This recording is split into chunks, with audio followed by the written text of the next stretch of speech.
Hi there, it's August the 23rd, and we're continuing our journey through Paul's first letter to the Corinthians, and we're reading chapter 15, verses 1 to 28. Paul, in this passage, is presenting the core of the good news about Jesus. He says, I passed on to you the things that were most important. So what he's about to say is the key facts of the good news of life in Jesus Christ.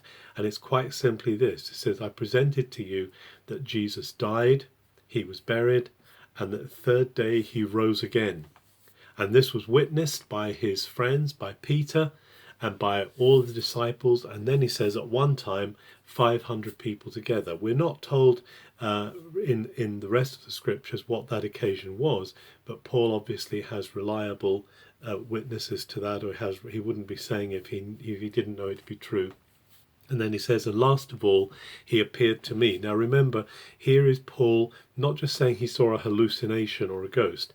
Paul is saying he's witnessed the physically risen Jesus of Nazareth. And he says, this is amazing, considering what I did to the church and considering how sinful my life was, that God should have called me to be one of those who is bringing heaven to earth as an apostle of Jesus.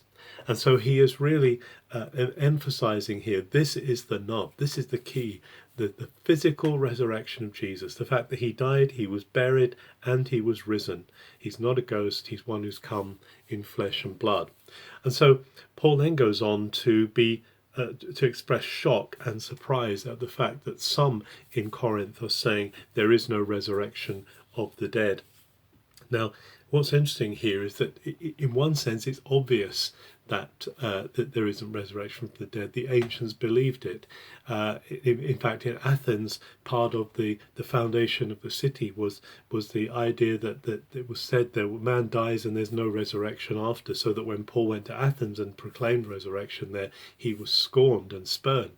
But Paul is saying, no, if there is no resurrection, if there is no such thing as resurrection, then Jesus has not been raised from the dead. If Jesus has not been raised from the dead, we're still in our sins, and we are completely pitiable in our current state. We're believing in rubbish, we're believing in a lie. And then Paul says something so powerful. He says, but now Christ is risen from the dead, the first fruits from those who are asleep. Now, the first fruits is an important thing, because the first fruits is actually the day that Jesus rose from the dead in the Jewish calendar was the Feast of First Fruits. And Paul is pointing back to that. But he's saying now there will be a resurrection. Christ is the first to rise from the dead. Then others will rise eventually with him in the great resurrection. And then God will put all things into his charge. Everything will come under his charge. But actually the final thing will be that Jesus will deliver the kingdom to the Father. That's an amazing factor. We can rejoice in the fact that resurrection is coming, that we will be raised from the dead through Jesus. And this is the great promise. We are not to be pitied, we are to rejoice because Jesus is alive. Have a good August the 23rd.